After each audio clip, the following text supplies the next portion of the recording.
बार अगर मोदी जी प्रधानमंत्री बनते हैं तो हैट्रिक हो जाएगी उनकी। तो आपको क्या लगता है कि हैट्रिक होने के बाद में क्या देश में जो संभावना है महंगाई के लिए, बेरोजगारी के लिए, रोजगार के लिए, महिलाओं पे काम करने के लिए, इंफ्रास्ट्रक्चर के लिए, एजुकेशन के लिए वो काम पूरा हो पाएगा? पहली बात तो मोदी जी प्रधानमंत्री बनेंगे ही नहीं। जिस नमस्कार, मैं विकास गोस्वामी और मैं हूँ इस वक्त डी गेट पर ईदगाह पर।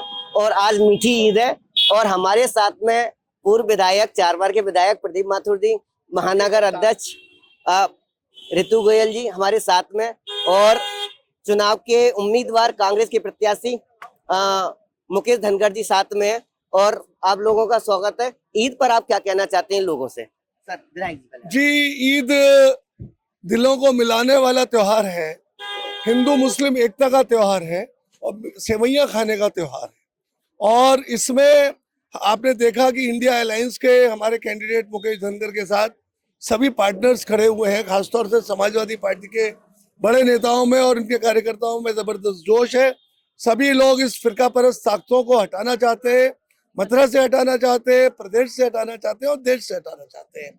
और जिस तरह से इन लोगों ने मुसलमानों का बायकॉट किया है और इनको बिल्कुल देश का द्वितीय दर्जे का नागरिक बनाने का प्रयास किया है, उस प्रयास को हम लोग सफल नहीं होने देंगे। हिंदू मुस्लिम एकता देश के एक बहुत बड़ा पैगाम है। हिंदू मुस्लिम सिख ईसाई आपस में है भाई भाई, ये कांग्रेस का पैगाम है, ये समाजवादी का पैगाम है, ये आपका पैगाम है, ये सीपीआई का पैगाम है, इंडिया अलायंस का पैगाम है। उसी पैगाम पे हम लोग चलते हुए सभी मुस्लिम भाइयों को अपनी ईद मुबारक पेश कर रहे हैं। विधायक जी, मेरा सवाल है कि इलेक्शन 2024 पर आप किस नजर से देखते हैं? मथुरा की लोकसभा की सीट पर आपका क्या विचार है? मथुरा की लोकसभा सीट बहुत ही जोरदार तरीके से इंडिया अलायंस का उम्मीदवार मुकेश जीतेगा। और क्योंकि सिरे तारिका से लोग ऊब चुके हैं, तीसरी बार चुनाव लड़ रहे हैं, उनको तो राज्यसभा में जाना चाहिए था। मोदी जी पता नहीं उनका डांस देके क्यों मेहरबान हो गए और उनका टिकट नहीं कटा और टिकट किसी उन्हीं को रिपीट कर दिया। तो बहरहाल जो भी है, विनाश काले विपरीत बुद्धि।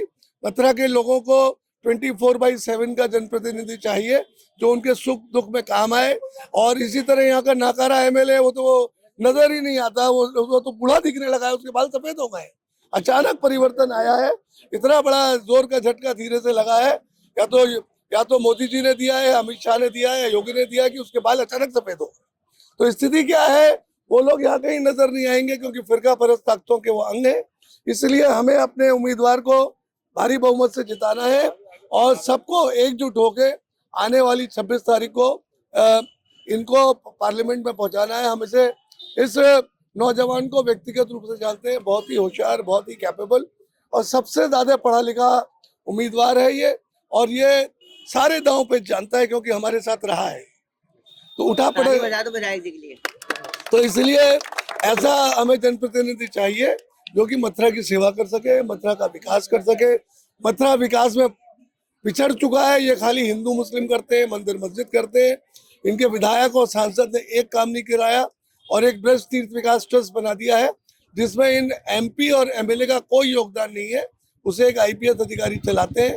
वो विकास को मैं विकास नहीं मानता, क्योंकि मोदी और योगी के नाम पे चुने हुए जो तीलियां हैं, माचिस की तीलियां, वो किसी काम की नहीं है। और उनकी तीलियों पे जो मसाला लगाया हुआ है वो आग लगाने और बारूद को में चिंगारी फेंकने के अलावा कोई काम नहीं करती। अच्छा, लास्ट सवाल कि निर्मला सीतारमण के हस्बैंड का एक बयान है कि देश का चुनाव आखिरी चुनाव है, इसके बाद में कोई चुनाव नहीं होगा। बिल्कुल लग रहा है जिस तरह तानाशाही तरीके से मोदी और अमित शाह लगे हुए हैं, मुझे तो लगता है कि अब के आने वाले चुनाव के बाद योगी को भी उखाड़ दिया जाएगा और योगी को भी यहाँ से नेस्तनाबूद करके उनका बंडल बांध के कहीं भेज दिया जाएगा। ये लोग इस तरह के लोग हैं, तानाशाही रवैया है इनका और तानाशाही रवैया में देश को कंट्रोल करना चाहते हैं। ये पुतिन की तरह काम करना चाहते हैं, इजराइल के प्रधानमंत्री की तरह काम करना चाहते हैं। ये वहाँ के वो कौन सा जगह है, छोटा सा जहाँ एक राज्य है, नहीं गाजा नहीं, बहरहाल तानाशाही तरीके की ताकतों के कोरिया का जो वहाँ का जो नॉर्थ कोरिया का जो वो वहाँ का हेड है, तानाशाह है, तो वो उस तरह का यहाँ पे प्रयास चल रहा है, परंतु वो कामयाब नहीं हो पाएंगे क्योंकि कांग्रेस द्वारा आजाद कराया हुआ देश, इसकी जड़ें बहुत मजबूत है लोकतंत्र ही जमा रहेगा, फिर परस ताकते और तानाशाही ताकते नेस्तनाबूद हो जाएंगे। गोयल जी, एक कल जनसभा में गया था मैं, हेमा मालिनी जी के में, वहाँ कह रहे थे कि अब की बार 7 लाख प्यार और 400 भी पार। क्या विचार है आपका? वो हर बार ऐसे ही कहती हैं, लेकिन इस बार इस बार 6 लाख इस बार 200 वोट आए पार थे। भी नहीं होगा। इस बार 200 पार भी नहीं होगा। जो गड़बड़ी करते हैं मशीनों में, जो गड़बड़ियां हो रही हैं उसकी वजह से 6 लाख वोट पा गए वो। और इस बार 200 पार भी नहीं होगा। इस बार आप देखिएगा हमारे गठबंधन के प्रत्याशी मुकेश धनखड़ जी बहुत ऐतिहासिक जीत से यहाँ से जीतेंगे मथुरा से, और मथुरा की जनता का काम करेंगे। हमारी मथुरा की जनता में बीच में रहेंगे, यहीं के रहने वाले हैं, बार बार बॉम्बे नहीं चले जाएंगे। कोविड के टाइम पे जैसे कि वो मुंबई चली गई, यहाँ की जनता इतनी त्रस्त हो गई, इतनी परेशान हो गई, ना विधायक दिखे भाजपा के, ना ही सांसद दिखी भाजपा की। लेकिन अब आगे ऐसा नहीं होगा। आगे हमारे जो सांसद होंगे वो हमारे बीच में रहेंगे और जनता का दर्द समझेंगे, क्योंकि यही मथुरा वासी है। मेट्रो, वंदे मातरम, बुलेट ट्रेनों का विस्तार, अरे इसका क्या लेना देना मथुरा से यार? बताइए, इधर देखिए, मेट्रो, वंदे मातरम, बुलेट ट्रेनों का विस्तार, ये मोदी जी की जुमलेबाजी है कि नहीं है? ये जो मथुरा से कोई बात नहीं, कोई चीज नहीं कि मेट्रो बनाएंगे, ये ना तो वो बना पाए एलिवेटेड रोड्स, ना ही इन्होंने वो वृंदावन में भीड़ बढ़ा दी कि वो कर रहे हैं, मैं वो बना रहे हैं, क्या कहते हैं, बिहारी जी के मंदिर का कॉरिडोर बना रहे हैं। सब माफियाओं से मिले हुए हैं। जमीनों की कीमतें बढ़ा के भारतीय जनता पार्टी के नेता जमीनें खरीदते हैं और बेचते हैं। आप तो कुछ दिन पहले कॉरिडोर के खिलाफ थे कि कॉरिडोर नहीं। अरे हम भी अभी खिलाफ है, हम कह तो रहे हैं कि कुछ गलियां विरासत की गलियां हैं, ये बनी रहनी चाहिए। ठीक है, आपका क्या विचार है सर 2000 इलेक्शन 24? जो 2024 का जो चुनाव मथुरा में हो रहा है, ये प्रवासी हटाओ और ब्रजवासी लाओ, ये युवाओं का चुनाव है। हेमा मालिनी की उम्र 75 साल से अधिक हो गई है, वो ना यहाँ आती हैं ना जाती हैं। अभी थोड़े दिन पहले आपने देखा होगा शहर में उनके हेमा मालिनी लापता के पोस्टर लग गए, ऐसे ही इनके पति धर्मेंद्र जी के भी लापता के अजमेर में पोस्टर लगे। जिन लोगों के लापता के पोस्टर लग जाते हैं, जनता उनको नकार चुकी है और भारी बहुमत से इंडिया गठबंधन के प्रत्याशी मुकेश धनखड़ विजयी होंगे मथुरा से। एक इतिहास रचा जाएगा इस बार और एक रिकॉर्ड कायम होगा। मुकेश धनखड़ जी 400 पार, अब की बार 400 पार, क्या सच्चाई है इसमें? ये जुमलों की बात, अच्छा, ये जुमलेबाज हैं। आपने देखा 2014 में क्या कहा था इन्होंने, बहुत हुई महंगाई की मार, फिर जुमलों की सरकार, फिर क्या कहा उन्होंने दूसरी बार, अब तीसरी बार फिर नारा लाए हैं।